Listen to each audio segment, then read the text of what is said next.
Hallelujah. Amen. Amen. Yeah, how wonderful Sunday.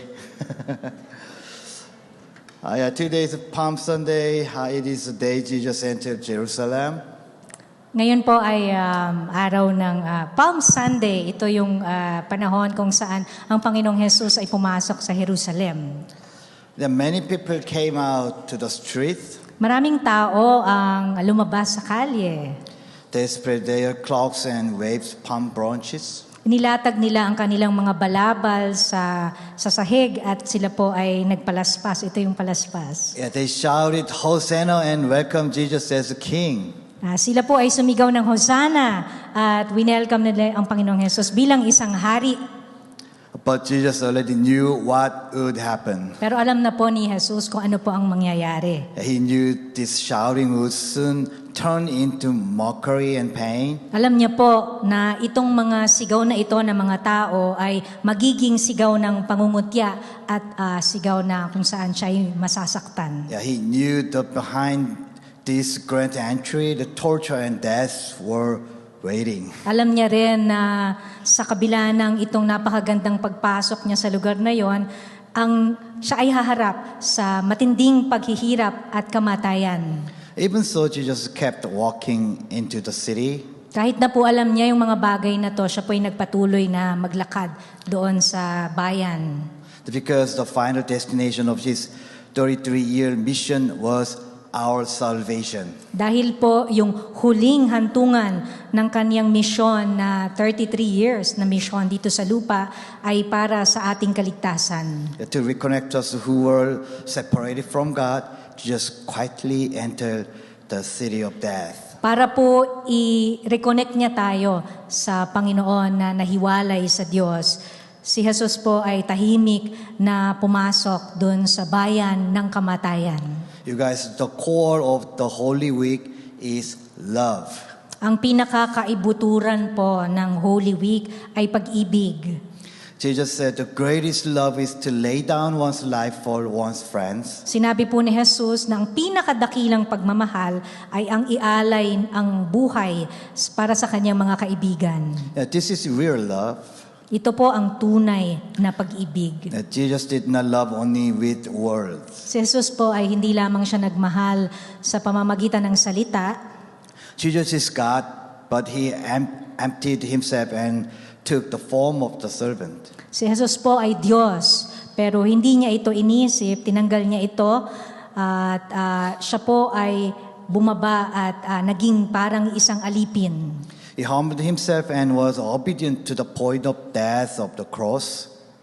Siya po ay nagpakumbaba at naging masunurin hanggang sa doon sa cross sa kanyang kamatayan. Yeah, when I truly love someone, their joy becomes my joy. Kung mahal po natin ang isang tao, yung kaligayahan ng taong yon ay nagiging kaligayahan din natin. Yeah, I am willing to sacrifice myself for them. Handa po tayong magsakripisyo ng buhay natin para sa taong yon. Yeah, do you have someone you love like that right now? Meron po ba kayong tao na mahal na kaya niyong gawin ito? I would like to share the stories of a few people with you. Gusto po nating ibahagi yung istorya, kwento ng ibang mga tao dito sa sermon natin. Yeah, in 2023, the Angeline was a 32-year-old caregiver working in Israel.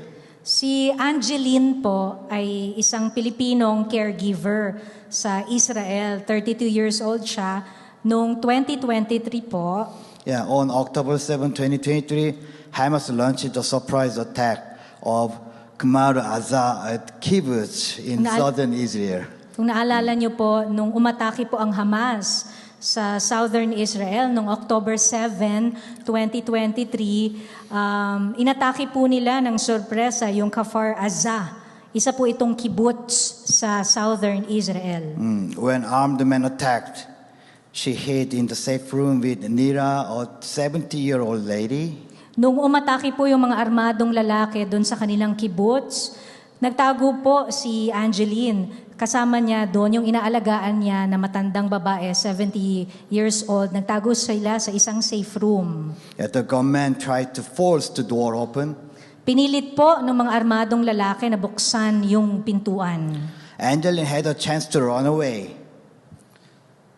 Si Angeline po ay meron pagkakataon na tumakbo at tumakas nung panahong yon. But she stayed to protect the lady. Pero hindi po siya tumakbo, nagstay siya doon sa kasama yung matandang babae para protektahan yung alaga niya. She held the door handle with her own body, but gunmen broke the door and she was killed. Hinawakan niya po yung pintuan ng kanyang katawan. Hinarang niya yung katawan niya doon sa pintuan, pero mapilit yung mga lalaki hanggang po na buksan yon at namatay po si Angeline. Yeah, the Israel government said she stayed because she loved her employer like family. Sinabi po ng gobyerno ng Israel na siya po ay hindi umalis, hindi siya tumakas, nagstay siya doon sa pamilya dahil tinuring niyang parang pamilya yung kanyang employer or yung amo niya. She was a proud Filipina. Isa po siyang proud na Filipina. Yeah, and she was buried in national honors. Siya po ay nalibing na binigyan po siya ng isang pambansang karangalan sa Israel. Yeah, in 2021, big fire broke out in an apartment in Hong Kong. Ito naman po sa Hong Kong nangyari noong 2021, may isang malaking sunog na nangyari sa isang apartment sa Hong Kong. The Rosemary was the housekeeper. She found her employer's 2 children sleeping in the smoke. Isang Pilipinang housekeeper naman po sa Hong Kong. Ang pangalan niya ay Rosemary. Nakita niya yung 2 anak ng kanyang amo na natutulog sa napakakapal na usok sa kwarto. Yeah, she soaked her clothes and water to cover their face. Kaya ginawa niya po, binasa niya yung damit niya at inilagay niya sa muka ng mga bata. She hugged the children and ran through the flames down the stairs. Niyakap niya po yung mga bata at dinala niya yung mga bata, tumakbo sila doon sa nag-aapoy na hagdanan, pababa ng hagdan. Yeah, the Hong Kong children was safe, but Rosemary suffered severe burns. Yung mga bata po ay naligtas, ngunit nagkamit po ng talagang burns o yung nasunog yung mga arms ni Rosemary. Yeah, she was survived, but she was also a Filipina. Siya po ay isang asawa, ngunit Pilipina din po siya. Yeah, and her story moved many people in Hong Kong. Marami pong mga tao sa Hong Kong ang natouch nang nalaman nila yung ginawang sakripisyo ni Rosemary. In 2009, Typhoon Ondoy hit Rizal and Manila very hard here. Nung nakaraan pong Ondoy flood dito sa Ondoy typhoon dito sa Rizal at Manila noong 2009. Yeah, hard. The many people here also suffered great loss and went through the hard times, right? Kahit dito po, di ba po marami ring mga tao yung naapektuhan ng bagyo at ng baha dito sa lugar natin. At that time, there was an 18-year-old young man named Arnel. Nung panahon na yon, meron naman pong isang lalaki, batang lalaki, 18 years old siya. Ang pangalan niya ay Arnel. He jumped into the strong wind, dangerous currents to save his neighbors who could not swim. Tumalon po siya doon sa malakas na at delikadong agos ng tubig, baha, para po sagipin niya yung kanyang mga kapitbahay na hindi marunong lumangoy. Using a piece of styrofoam, he saved 30 people one by one. 30 tao po ang nailigtas niya. Ang gamit niya lamang ay isang maliit na styrofoam. While trying to save the 31st person, he was hit by debris and died. Nung sasagipin niya na yung panghuling tao sana, yung 31st person na, bigla pong tinamaan po siya ng isang malaking bato at siya po ay namatay. He valued his neighbor's life more than his own.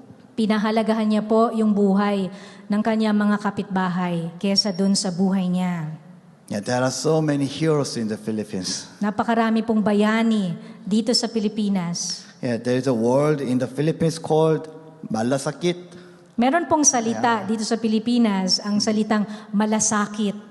Yeah, these people sacrifice themselves because they are truly loved others. May mga tao na talagang nagmamalasakit at sinasakripisyo nila ang kanilang sarili dahil sa mga tao na mahal nila. Yeah, in this way, even in the heart of people, we can see the reflection of God's love. Kapag nangyayari po ito, nakikita po natin yung refleksyon o yung parang anino ng pagmamahal ng Diyos kapag ganito po tayo daw magmahal. Yeah, God made us and said, it is very good, but humans sinned and left God. Nung nilikha po tayo ng Diyos, sinabi niya po, napakaganda. Pero ang ginawa ng tao, iniwan natin ng Diyos, tayo ay nagkasala. In Genesis chapter 6, verse 6, God said He was grieved and filled with pain. Doon po sa Genesis 6:6, ang sabi po ng Panginoon doon, siya po ay nagdalamhati at napuno ang kanyang puso ng sakit. Grieve in Hebrew in Nahum. Sa Hebrew, sa salitang Hebrew, ang grieve ay ibig sabihin nito ay salitang Hebrew ay naham. It doesn't mean disappoint. Hindi. Hindi po yung nagalit o na-disappoint, hindi po Yeah. yun. It means to breathe deeply with sorrow. Ang ibig pong sabihin nito ay huminga ng malalim ng may kalungkutan.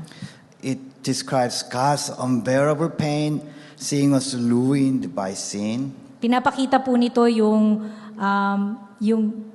sobrang sakit na naranasan ng Panginoon habang nakikita niya tayo na sinisira tayo ng kasalanan. Yeah, pain is atzav in Hebrew. Sa Hebrew word naman po, ang pain is atzab. It's like the parent's heart being torn apart. Ito po ay parang yung puso ng isang magulang ay pinupunit. Even if we fall deep into sin, God cannot give up on us. Ang Panginoon po ay ayaw po talagang sumuko, sukuan tayo kahit na tayo ay nagkakasala. Yeah, I have 2 daughters. Si Pastor po ay may 2 anak na babae.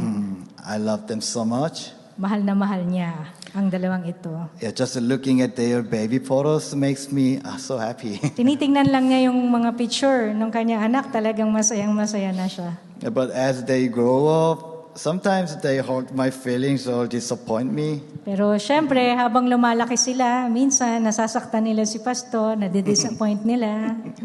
But even if the most perfect child in the world appears, no one can ever replace my daughters. Pero kahit na po lumitaw pa yung pinaka-perpekto, pinaka-mabuting bata dito sa mundo, kahit yun pa ang dumating, hindi nun mare-replace o mapapalitan yung kanyang 2 anak. Yeah, I don't love my daughters because they are good or smart. Hindi niya mahal yung kanyang mga anak dahil sila ay mabuti o kaya matalino. I love them because my daughters are my daughters. The very existence born as a fruit of our love. Mahal niya yung kanyang mga anak dahil sila ay anak niya at sila ay bunga ng pagmamahalan nilang mag-asawa.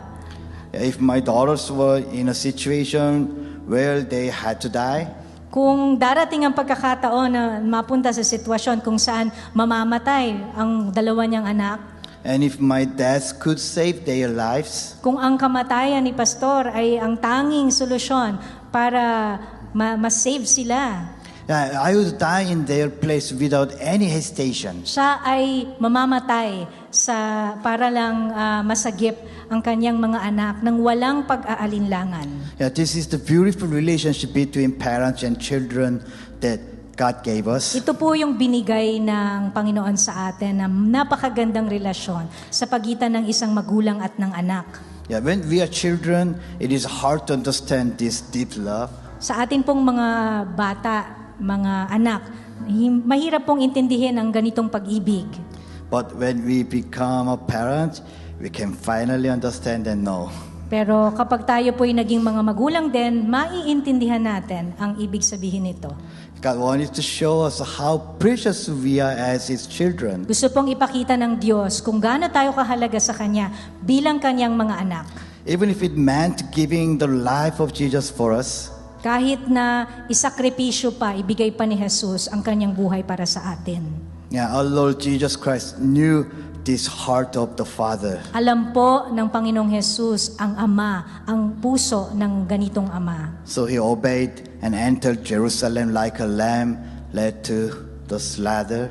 Kaya po, ganun na lang po ang ginawa niya. Siya po ay sumunod at pumasok siya sa Jerusalem bilang isang tupa na parang dadalhin sa katayan.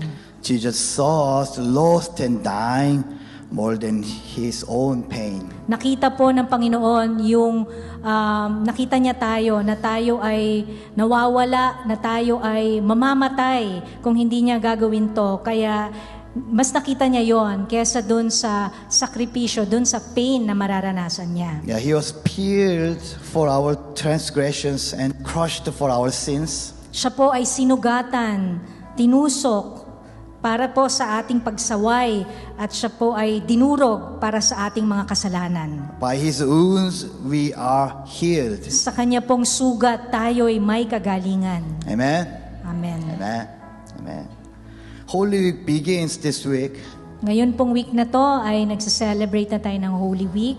Yeah, some people might enjoy the holidays and go on trips. May ibang tao po, nag-i-enjoy sila at sila po ay namamasyal, nagbabakasyon. But let us focus on God's love. Pero po tayo po ay mag-focus. Tignan po natin ang pagmamahal ng Diyos. Yeah, His love is real. Totoo po ang pagmamahal ng Diyos. It is proven by the sacrifice of His Son. Napatunayan niya po ito nang magsakripisyo ang Panginoong Jesus sa atin. Yeah, let us remember His love and let it show in our lives. Alalahanin po natin ang pag-ibig ng Diyos at ipakita natin ito sa ating mga buhay. Amen. Amen. Amen. Let us all stand and pray Tumayo po together. tayo at manalangin.